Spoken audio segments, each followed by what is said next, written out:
speaking from my heart. Lahat ng sasabihin ko ngayon ay galing sa puso ko. Today I will take accountability for everything. Nagkamali ako, and I want to say sorry for everything that I have done. It all started last June of 2024. I was in a very dark place. I was lonely. And I was getting attention from Anthony. The kind of attention that I needed. When I sensed that there was this brewing attraction between Anthony and I, nadala ako sa emotions ko. And I knew that was wrong. I came clean right away. I told my ex everything, and I admitted things to him, and then we broke up. It wasn't easy. It was very hard for me, too. I announced the breakup. The reason why I became so emotional during the interview, because I was holding back a truth. Yun yung totoo.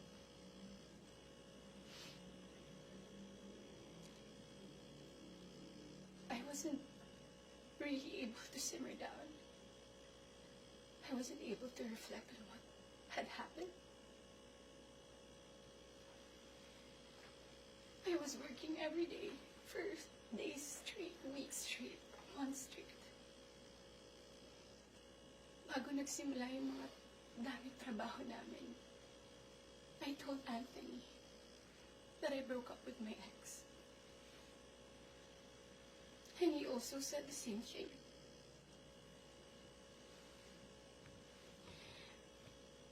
Mind you, I was in a very lonely place. I was so lonely.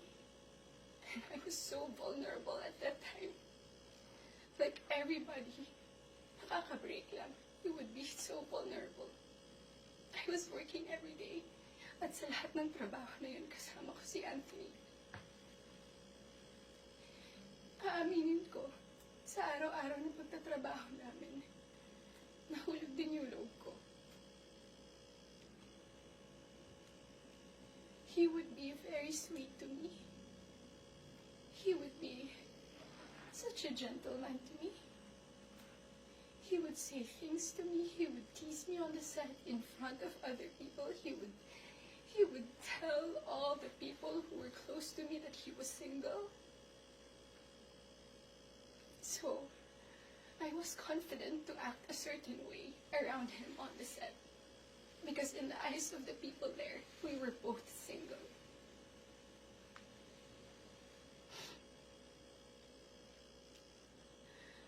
Araw-araw kami nagtatrabaho, and September came. We went to Italy for our shoot sa teleserye namin na Incognito. And doon nag-start na naging deep yung pagkakilala namin sa isa't isa. I really fell. Nung pauwi na kami ng Italy, it was my birthday, and we were stuck at the airport the whole day. He would say things to me that are sweet. He would say promises. We would tell promises to each other. And then nung pauwi na ng Italy, I felt so happy that I had to post something on my IG story just to appreciate him during that day. And then pagka-uwi ko, I think that the next 2 days, I saw a post or reposts ni Jam on TikTok. Nakita ko lahat yun. And at that time, yung time frame na yun, nasa screenshots din na nangamusta ako. I said, kamusta si Jam? Nangusta ako kay Jam. It wasn't because dahil alam ko na sila pa. Dahil alam ko na she was going through something and Anthony had to take care of her. But at that time, nagtatabaho pa rin kami and he would still be the same way to me. I would ask him. God knows I asked him. Nagkabalikan ba kayo? He said no. Did you used to love her? He said no. He would say things na ako yung gusto niya and all. I really asked him so many times.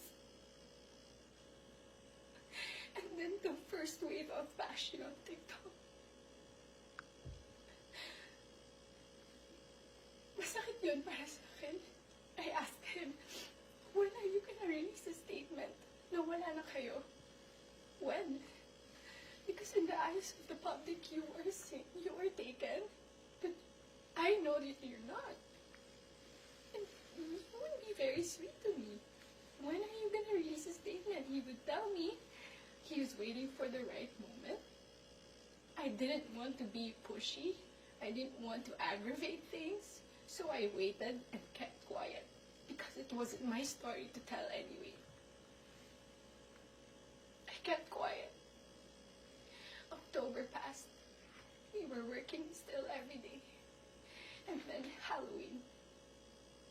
It was the very first night we went out na medyo sweet kami sa isa't isa.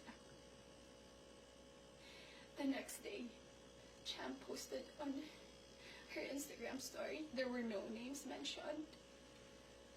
There were no names, but people were insinuating that it was Anthony and I. So the waves of bashing came again.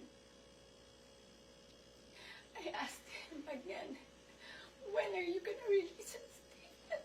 God knows how many times I begged for a statement. I begged him to fix this because I was so tired of getting bashed. He said, wait, he's waiting for the right moment.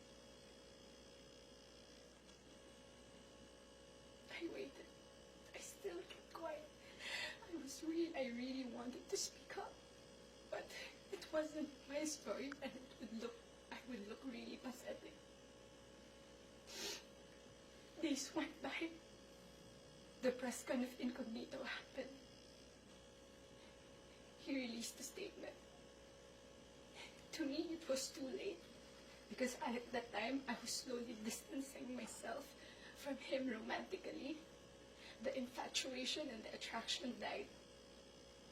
But thank you for the statement.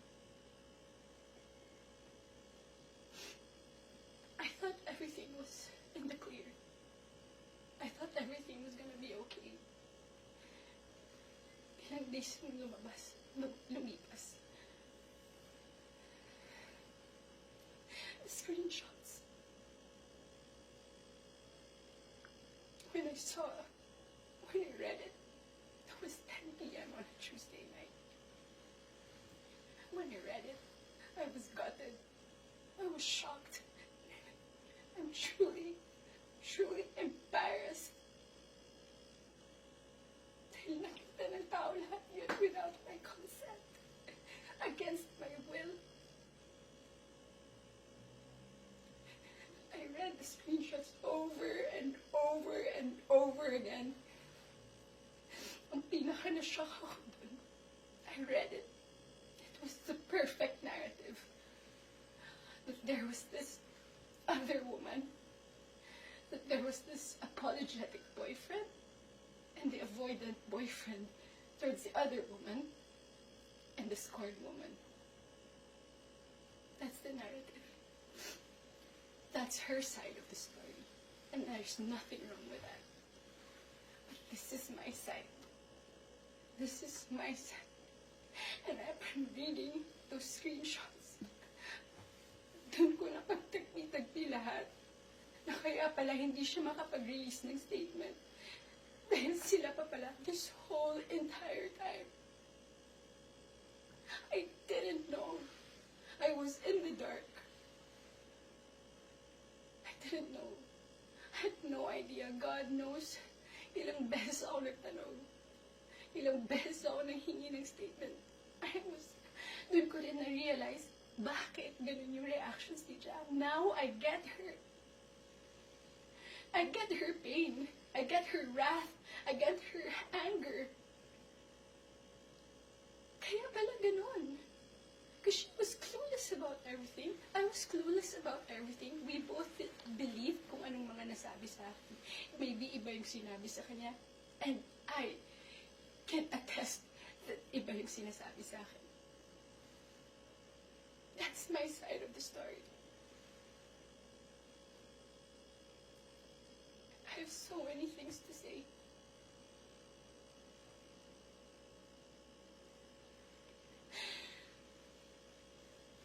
Hindi ko ako makapaniwala. Papahinga pala ako ganito sa buhay ko. So to the public, I am sorry that you got to see that very intimate side of me. Ganun talaga ako pag nagbigay ng pagmamahal. It was supposed to be private. It was supposed to be a private, intimate thing.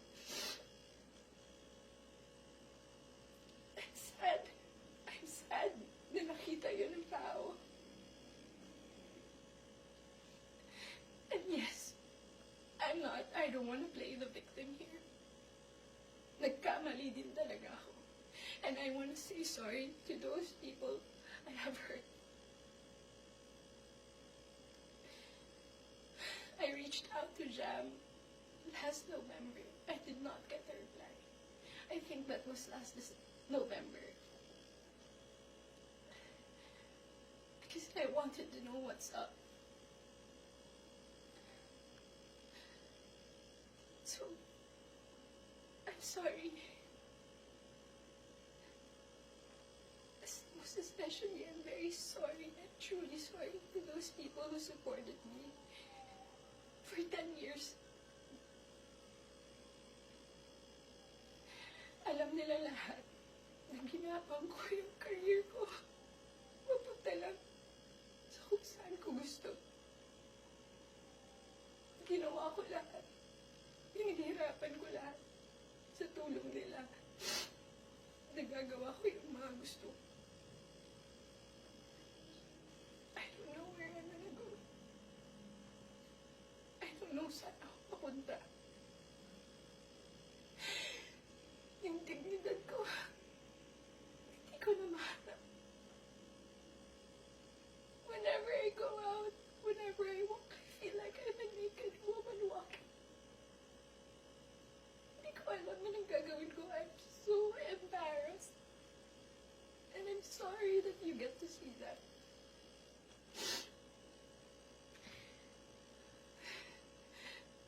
But I can assure you,